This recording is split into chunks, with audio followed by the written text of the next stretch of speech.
Ini merupakan kehormatan bagi kami, bagi FITB, Fakultas Ilmu dan Teknologi Kebumian, untuk bisa memperkenalkan fakultas kami kepada para adik-adik semua, para calon-calon mahasiswa ITB. Ini langsung diberikan oleh narasumber-narasumber yang luar biasa. Tentunya lapisan yang sangat tipis, namun lapisan ini yang menjamin kita untuk hidup nyaman. Ketika kita mempelajari dinamika air laut di zaman dulu, kita bisa melihat proyeksi ke depannya. Ini adalah cabang-cabang ilmu yang ada di geologi teknik. Kalau kalian bosan, wah ini kuno ini, Mbak, gitu ya. Oke, kita pun menyiapkan ruangan yang seperti ini. Jadi seperti kalian pada waktu main Avatar.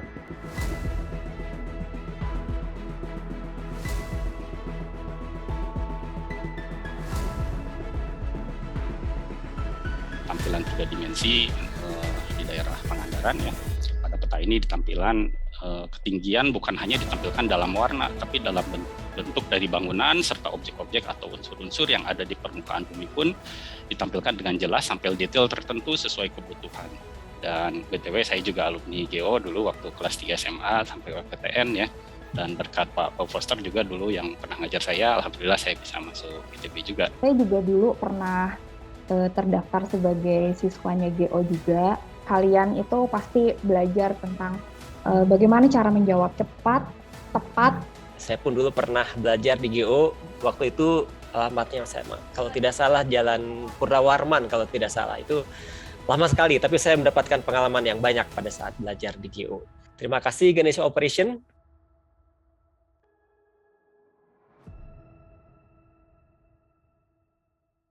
Baik, selamat siang Pak Foster beserta jajaran dan juga adik-adik calon mahasiswa ITB, begitu ya. Mohon izin nih Pak Foster beserta jajaran, kami berencana membajak siswa-siswi Bapak supaya nanti berpindah belajar di GO, setelah itu belajar di ITB. Mohon izin ini. Baik, tadi seperti disampaikan oleh Mbak Elvita, nama saya Mirzam, diamanahi sebagai Kaprodi. Mirip namanya sama Mbak Rijan, tidak ada hubungan darah, ini diinformasikan saja, tapi sama-sama menggeluti tentang gunung api. Nah, hari ini saya akan menyampaikan tentang geologi sekilas, gitu ya. Tentu tidak cukup, nanti silahkan pada waktu sesi diskusi maupun kesempatan lain kita akan coba bantu menjawab. Baik, pertama kita perlu tahu tentang sejarah, gitu ya. Jadi kapan sebenarnya geologi di ITB itu dimulai dijalankan? Itu di tahun 1950. Dulu statusnya masih bergabung dengan UI. Dulu Persija, kemudian sejak 1959 bergabung menjadi Persib. Jadi ada kaitannya antara Persija dengan Persib. 1950 kemudian berpindah ke ITB. Itu tentang sejarah. Nah, ini gedungnya ya. Ini 1950 kurang lebih gedungnya seperti ini, tidak ada kendaraan dan lain-lain. Ya, kendaraannya diparkir di sini nih kerbau, kemudian kalian tinggal masuk ke kuliahnya, gedungnya ada di sini. Nah, kalau sekarang sudah berwarna, gedungnya tidak berubah tetapi sudah berwarna, gitu ya. Ini dilengkapi dengan batu-batu koleksi yang kami miliki. Nah, jadi apa itu geologi? Geologi adalah ilmu tentang bumi. Jadi meteo, oceano, geologi, geodesi adalah dokter umum, gitu ya. Dokter spesialis dalamnya adalah orang geofisika, dokter spesialis dalam, dokter bedahnya adalah orang tambang dan juga orang minyak. Maka kami sebagai ahli kebumian harus mempunyai kemampuan khusus, tidak hanya menjadi ahli geologi yang mumpuni, ahli geologi kebumian yang mumpuni, tapi bisa menginformasikan kepada yang kemudian memerlukan, yakni geofisika, tambang, dan juga kemudian orang perminyakan. Apa yang dipelajari selain bumi adalah bagian padatnya kalau geologi. Jadi terutama adalah batuan. Kan dokternya adalah mendokter batuan, maka sedikit sulit, maka cara belajarnya pun sedikit unik gitu ya. Maka sudah pas kalian belajar di GO gitu ya. Kalau yang sakit itu orang gampang, siapa namanya? Tole, dari mana? Dari Jogja. Sakit apa? Kepala. Oh, ini kurang makan atau kurang tidur, kebanyakan main game. Siapa namanya? Batuan beku. Mengandung apa? Mengandung emas. Dari mana asalnya? Dari sini. Nah, itulah geologi. Jadi saya harus bilang dari awal, kalian harus bersiap-siap berinteraksi akan satu arah, begitu ya. Tanya ke batu, jawab sendiri dari mana, jawab sendiri, dan sebagainya. Maka kuliahnya seperti apa? Kuliahnya memetakan batuan. Jadi selain kuliah seperti biasa di kelas, kalian juga akan banyak ke lapangan, seperti halnya kakak kelas kalian ini. Tentu di lapangan saja dan di kelas tidak cukup, kemudian harus didukung dengan laboratorium. Pengamatan laboratorium dari yang skala mikro seperti ini menggunakan mikroskop sampai yang besar seperti fosil gading dan juga fosil dinosaurus. Itu pun kadang-kadang kita antara bermain sama belajar itu batasannya bias gitu ya. Contoh, kita pun harus bisa menginformasikan bahwa permukaannya seperti apa, karena tadi akan dipakai data-data kita untuk orang geofisika, tambang, dan perminyakan. Maka kalian melakukan modeling. Ya, kalau kalian sering main Roblox atau main apa namanya game-game sekarang itu pasti suka ininya. Jadi di mana kemudian menaruh titik bornya dan sebagainya, itulah salah satunya peran geolog. Maka salah satu syarat geolog adalah tidak harus memiliki fisik yang berotot gitu ya, tetapi tidak boleh buta warna. Karena kalau buta warna semua gambarnya sama warna hitam putih. Batuan semua akan sama hitam putih gitu ya. Maka disarankan tidak boleh buta warna. Dulu buta warna parsial masih boleh, sekarang buta warna total sudah tidak boleh karena semuanya menjadi hitam putih. Ya. Nah, ini ya data-data yang tadi digabungkan kemudian menjadi model 3 dimensi, kemudian kita tahu kita nanti akan cadangannya ada di mana. Apa saja yang dipelajari di geologi? Tadi ada yang bertanya juga di ruang chat gitu ya. Ada kimianya sedikit, sehingga nanti kita belajar namanya geokimia. Ada biologinya sedikit, namanya paleontologi. Ada fisikanya sedikit, namanya juga geofisika. Sedikit saja, yang beratnya sudah dipelajari pada waktu SMA dulu. Jadi di geologi pelajari sedikit-sedikit, kemudian jadilah geologi. Ada hafalannya, ada, tapi lebih banyak logikanya kalau geologi. Baik, saya lanjutkan. Nah, ini adalah cabang-cabang ilmu yang ada di geologi. Geologi teknik dengan infrastruktur bangunan, pemilihan jalan, lingkungan dengan isu pencemaran, morfologi bentang alam, hidrogeologi, ini Pak Agus Ramdan, ini pakarnya tentang air tanah, overpressure, dan sebagainya. Petrologi, ilmu tentang batuan, ini tentang fosil ya, ini menarik sekali biasanya tentang fosil dan lain-lain. Sedimentologi, mempelajari tentang bagaimana proses yang terjadi pembentukan batuan sedimen, bagaimana kenapa pasir di Lombok atau di Bali itu putih dan sebagainya, dipelajari di sana. Struktural geologi, bagaimana bumi itu terlipat dan sebagainya. Atau bidang lain seperti yang saya tekuni, misalkan adalah gunung api, dan yang sekarang yang terbaru adalah energi terbarukan. Nah, saya harus jujur, program studi teknik geologi ITB itu sekarang baru S3. Jadi kalau Anda mencari S4 dan S2, maka pergilah ke gerai Samsung gitu ya, jangan ke sini, karena itu pasti kami tidak punya. Jadi kami sudah menyiapkan S1, S2, dan S3, dan jangan khawatir, kami pun sudah berpartner dengan univ di luar negeri, jadi Anda pun bisa kemudian kami rekomendasikan S2 dan S3-nya ke luar negeri.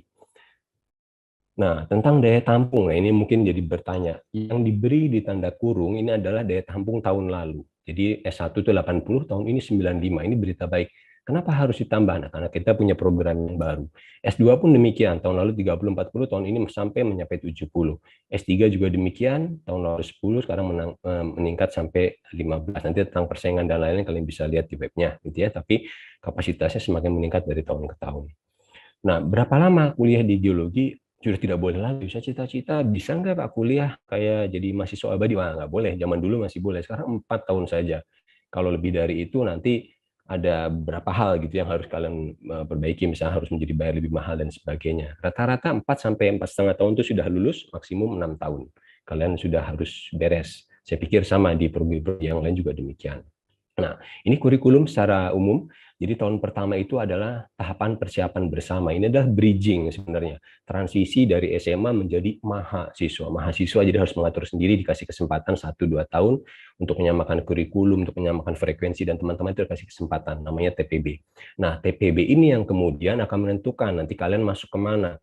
Meteo, oceano, geodesi, geomatika, geologi, tergantung dari peminatan dan juga kemudian nilai yang kalian miliki. Setelah itu baru kalian boleh memilih masuk ke jurusan kalian masuk, dan di tahun kedua dan ketiga ini adalah materi yang diajarkan di prodi tersebut. Baru di semester 7 dan 8 itu masuk ke tahap sarjana dan tugas akhir ada di sini.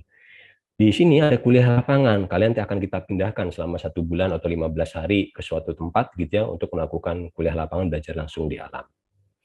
Kurikulumnya secara umum demikian, jadi tahun pertama ini adalah mengulang.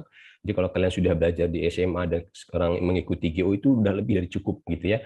Tapi kemudian kadang-kadang yang membuat sulit adalah gitu ya, karena berbeda daerah kemudian harus bertemu di Bandung itu menjadi transisi. Jadi suka tidak suka memang di sini kalian diuji dengan cara yang sama meskipun masuk jurusan yang berbeda-beda kebutuhannya. Ya inilah TPB, makanya sering saya bilang ya semua dinilai dengan nilai yang sama padahal kalian mempunyai kebutuhan yang berbeda. Tapi tidak apa-apa, jadikan itu sebagai suatu fondasi yang kuat karena tahun berikutnya memerlukan fondasi yang kuat.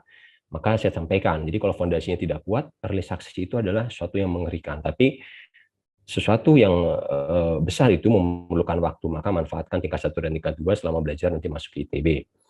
Kita masuk ke semester 3, 4, 5, dan 6. Saya highlight di sini, di semester 6 ada geologi lapangan, kita pindah selama 15 hari sampai 30 hari.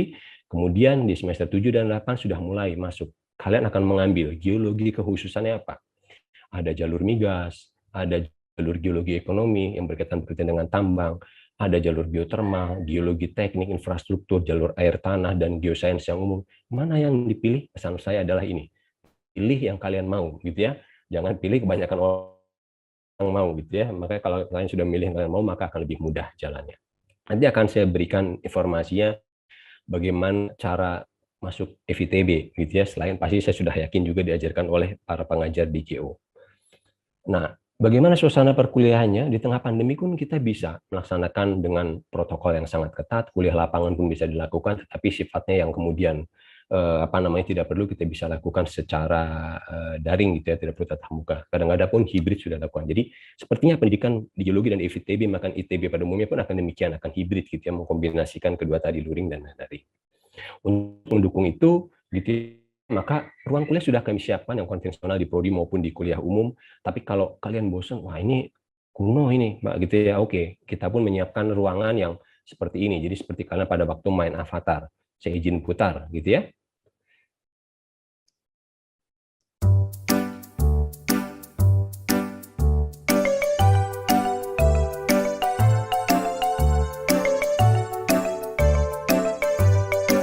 Kalian tinggal duduk manis, kemudian dosennya menjelaskan di sini. Kalian tinggal pakai aplikasi, kalian bisa datang kemudian secara virtual ke prodi kami, gitu ya. Nah, ini sudah kami siapkan. Ini akan beres pada bulan November nanti. Baik, itu saya skip. Kemudian sistem pembelajarannya bagaimana? Mungkin ada yang bertanya, ini transisi dari SMA ke kuliah, kita pakai banyak, ada MS Team, ada kuliah ITB, kita punya EduNet, bahkan yang paling konvensional kita punya Zoom, jadi tidak perlu khawatir. Jadi nanti sinyal di kami tidak kuat, perlukah kami naik pohon? Tidak perlu, kami siapkan semaksimal mungkin semua bisa mendapatkan informasi perkuliahan dengan baik. Kalau itu tidak cukup, kita siapkan, kita punya web, ada geologi, bisa dibaca di sini program studi teknik geologi. Itu pun tidak gitu ya, karena saya sukanya biasanya dari YouTube, karena saya YouTuber, silahkan kita sudah siapkan, ada YouTube, jangan lupa di like dan di subscribe. Itu masih terlalu serius, kita berikan IG. Kalau perlu yang kemudian untuk paper dan lainnya, kita pun punya buletin geologi. Jadi silakan dipilih, gitu ya, mana yang sesuai untuk kalian. Nah, itu ternyata kurang menarik. Kita pun menyiapkan aplikasi, gitu ya. Jadi kalau kemudian bawa laptop berat, datang ke ITB berat, bangun berat, ya sudah nyalain aja handphonenya. Kita pun punya aplikasi. Jadi nanti semua materi kuliah itu masuk aplikasi namanya Gear ID. Silahkan kalian bisa download, gitu ya. Nanti kalian mulai coba belajar dari sekarang gitu ya, belajar batu, fosil, lain dan sebagainya itu sudah ada di sini. Baik, nah infrastruktur pendukung kampusnya gimana? ITB, Instagramable enggak? Nah, itu perlu juga, silakan. Ini ada beberapa spot, ini bukan di Jepang ya, ini ada di kampus ITB, kita siapkan juga perpustakaan dan laboratorium yang mendukung. Untuk bersepeda juga oke, nge-gym belum gitu ya, nanti kita tanyakan pada Dekan, mungkin boleh kita buat ini ya, tempat nge-gym. Nah, dengan punya infrastruktur tadi, bagaimana dengan akreditasinya? Untuk S1 sudah unggul, jadi karena kita sudah terakreditasi internasional, S2 dan S3-nya terakreditasi A, dan ini penting akreditasi, karena ketika kita nanti mau ke luar negeri, S2 ambil S3, itu sudah setara kurikulum kita. Akhirnya kita bisa mengambil kredit dari luar, dan ada mahasiswa asing juga yang belajar di kita. Nah, ini sesuatu yang baru nih, ini namanya International Graduate Track, gitu, yang mungkin yang baru didengar, bahwa apa bedanya dengan program yang biasa. Program yang ini kemudian ada kewajiban bahwa mahasiswa yang mengambil ini harus memiliki kesempatan, harus mengambil 2 semester itu nanti di univ partner kami, bisa di Eropa, di Amerika, Australia maupun di Asia Timur dan juga Afrika. Jadi latar belakangnya kenapa? Karena kita punya mahasiswa cerdas gitu ya, yang tetapi kurikulumnya tidak standar nasional, tapi kurikulumnya itu adalah standar internasional, tapi mempunyai kemampuan masuk, maka mahasiswa itu pun boleh diterima gitu ya. Nah, tentu ada perbedaan, gitu ya. Perbedaannya apa saja, misalkan nanti di delivery tidak harus dalam bahasa Inggris, tetapi kemudian kalian harus kusur pengalaman internasional. Kami pun mendorong kalian mengikuti Asian Student, kalian tinggal selama 2 semester, kita mendorong untuk mengikuti konferensi di skala regional, di Southeast Asia, dan juga di skala Asia. Bagaimana tentang biaya? Nah, ini informasi singkat. Ya, untuk International Graduate Track itu 25 juta, untuk WNI, untuk yang asing adalah 42, kemudian ada dana sumbangan, itu sekali 25 juta, tapi itu tidak termasuk biaya registration fee, international exposure. Jadi kalau kalian ke Inggris itu biaya sendiri. Apa yang disupport sama Prodi adalah kalau kalian rencana untuk seminar ke Singapura, negara Southeast Asia dan Asia, itu akan kita support gitu ya, dengan jumlah dan besaran tertentu. Baik, yang lain-lainnya tentang kurikulum. Nah, ini periodenya ini mau diperhatikan. Jadi kita sudah mulai buka ya. Nanti ada beberapa periode, kalau tidak salah sampai 6 periode, maka diceklah tentang ini. Dimulai tanggal 21 Februari ini sudah mulai dibuka. Ini periode ketiga, nanti juga ada periode berikutnya, ada 6 kalau tidak salah. Bisa dicek kalau yang tertarik kemudian untuk bergabung ke International Graduate Track. Kurikulumnya sama, cuma hanya pengampunya berbeda. Jadi kalau misalnya dilihat ini beberapa nama profesor dan doktor dari luar negeri, itu pasti akan siap mendampingi Anda kalau mengambil program ini untuk di semester awal dan juga semester berikutnya. Ini partner university yang kita punya ya, dan masih lebih banyak lagi. Baik, nah tentang lapangan pekerjaan, setelah itu kita semua pekerjaannya bagaimana? Daripada saya menampilkan pekerjaannya apa saja, saya tampilkan dulu alumninya itu siapa saja kira-kira yang jadi orang gitu ya. Ya sekarang juga orang gitu ya, maksudnya kemudian cukup prominent. Ini beberapa saya sebut.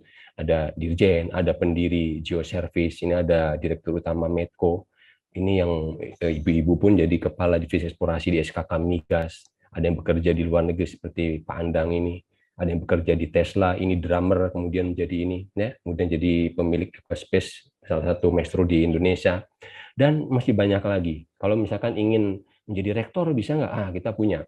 Nah, Pak Joko Santoso ini adalah rektor ITB ke-14 dari geologi. Yang suka pisau dan lain boleh juga. Kita punya Pak Teddy Karim dalam pisau militer di Indonesia.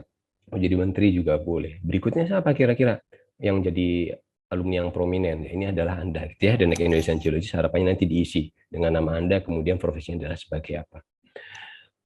Nah, jadi profesi pekerjaannya apa saja? Peneliti dan pengajar di universitas, di pertambangan sudah jelas, gitu ya. Kemudian di energi bisa energi minyak, gas bumi terbarukan dan yang fosil. Kemudian di geologi teknik, geologi lingkungan berkaitan dengan pencemaran lingkungan, tata kelola lingkungan dan sebagainya, dan juga bahaya geologi. Tadi Pak Agus menyampaikan ke laut, tsunami, ke atas gunung meletus, diam saja gempa bumi, gitu ya, maka perlu gitu ya ahli bahaya geologi. Anda pun bisa bekerja di asosiasi profesi, ya. Nah, belajar geologi pun kami tidak ingin gitu ya. Anda ini menjadi mahasiswa kupu-kupu, kuliah pulang, hati-hati nanti pintar kalau itu ya. Maka kami siapkan juga ada namanya himpunan mahasiswa teknik geologi, harus berkegiatan ya, dari berorganisasi, main musik, kemudian kegiatan lapangan dan sebagainya. Maka Anda akan memberikan mempunyai kesempatan untuk didorong kemudian berpartisipasi dalam beberapa event internasional maupun nasional. Untuk S1 seperti ini contohnya, atau mahasiswa S2 dan juga S3 juga bisa terlibat pada kegiatan dengan skala yang berbeda intinya ya. Jadi selain kuliah di kampus, hari ini kuliah di lapangan, besok kuliah di terowongan, hari ini Anda tidak mandi, besok saya mandikan kalian semua ke sungai gitu ya. Wah, kalau mandi di sungai berarti ini khusus cowok semua, tidak gitu ya. Jadi geologi itu bukan dunianya laki-laki lagi. Jadi profesor geologi yang pertama ini Profesor Emi Suparga adalah profesor geologi perempuan pertama di Indonesia, gitu ya. Ini geolog itu sekarang sudah demikian, gitu ya. Banyak yang ke lapangan dan putri ini sudah mulai banyak sejak beberapa tahun terakhir. Jadi yang putri pun tidak harus memilih suaminya geolog, tapi bisa menjadi geolog di sini, gitu ya. Baik. Kita punya juga ikatan alumni yang tidak hanya berkontribusi membantu mengembangkan kita, tetapi juga membridging, menjembatani dari sebelum kalian lulus, kemudian kalian bisa belajar di sini, kita pun di sini untuk berkontribusi bakti kepada negeri, itu pun ada tempatnya. Ya. Nah, bagaimana cara masuk ke geologi dan FITB? Kampusnya di sini. Nah, kalau kata Pak Ridwan Kamil, mau masuk ITB-nya lewat mana? Kalau dari depan bisa pakai Gojek, naik kuda boleh, pakai angkot boleh. Dari belakang lebih dekat bisa juga angkot di sini belakang. Bukan itu gitu ya. Nah, saya beritahu gitu ya. Di GO tadi Pak Bob sudah menyampaikan sekali, bagus sekali bagaimana kemudian bisa menang, berperang melawan masuk univ yang kalian mau. Saya pun menyampaikan strategi yang serupa gitu ya. Jadi kalian harus mulai dengan mimpi yang besar. Jadi kalau tidak pernah mimpi masuk ITB, itu pasti nggak pernah. Kalian tiba-tiba, saya nggak sengaja masuk ITB, itu nggak mungkin. Ya, pasti harus start with your big dream. Apa itu mimpi besar? Ini bukan kata saya ya, ini kata ini. Katanya mimpi itu yang tidak membisa, bukan yang kita lihat di dalam tidur, tapi mimpi itu sesuatu yang tidak bisa membuat kita tertidur. Contohnya, mimpi yang besar adalah yang orang lain mentertawakan. Ini anak kecil ini pasang posternya Ronaldo semua nih. Saya akan lebih hebat dari dia. Ketawa semua. Siapa yang bisa lebih hebat dari Ronaldo? Ya, tapi ternyata kejadian di usia 19 tahun kemudian jadi juara Piala Dunia. Ini pasti bukan orang Indonesia ya. Nanti suatu saat kalian akan demikian. Ini begitu, start with your big dream. Nah, sukses berikutnya setelah punya mimpi harus disiplin sama ada kerja keras. dream-nya sudah ada, disiplin. Kalian sudah pas memilih GO, karena di GO itu melatih disiplin. Kalian capek tetap belajar, gitu ya. Ada waktu tertentu, kemudian ada jam-jam tertentu, itulah disiplin, gitu ya. Dan berikutnya adalah ini, ya. Jadi kerja keras saja tidak cukup, harus kerja smart. Yang smart, the fastest solution. Jadi kalau misalkan bisa menjawab dengan cepat, kenapa jawab harus lama? Itu working smart, gitu ya. Yang ketiga adalah jangan terlalu cepat menyerah. Nah, ini kebanyakan dari kita nih ya. Baru ikut GO sekali, kemudian tes, tryout gitu ya, gagal, langsung sedih. Jangan ulangi terus. Nah, itu pasti kalian akan berhasil. Dan ada satu rahasia lagi, gitu ya, yang menyebabkan kalian berhasil kemudian nanti bisa sampai saat ini. Rahasia pertama adalah ini, orang yang selalu mendoakan kita, mungkin kalian tidak tahu, gitu ya. Dan ada Bapak yang selalu tidak pernah capek mencari nafkah buat kita. Maka kalau kalian masih punya dua orang ini dan di handphone kalian masih ada ini, maka itulah alasan kalian harus bisa sukses dan bisa masuk ITB. Tidak masuk ITB nggak apa-apa, mungkin rezekinya di Oxford. Tidak masuk ITB nggak apa-apa, rezekinya di MIT. Begitu kira-kira ya. Jadi adik-adik semangat gitu ya, masuk ITB adalah sesuatu yang bisa untuk kita semua. Jadi saya pesan hari ini kita belajar di Ganesha Operation, esok hari kita belajar di kampus Ganesha. Semangat ya, jadi kita sepakati. Nah ini Pak Profesor dan para pengampu, mohon izin kami akan membajak siswa-siswi Bapak belajar hari ini di GO, besok kita belajar di kampus ITB. Selamat datang di program studi teknik geologi ITB. Kalau perlu informasi nanti bisa kalian lihat ini cukup lengkap gitu ya. Karena ini hari Sabtu, maka kemudian belajar pun jangan lupa malam Minggu. Nah, saya ambil quote dari Pak Habibie. Katanya begini ya, tanpa cinta itu belajar tadi kecerdasan itu berbahaya, tapi tanpa kecerdasan cinta juga nggak cukup. Ya, maka jangan lupa belajar. Demikian, terima kasih Mbak Evita dari saya.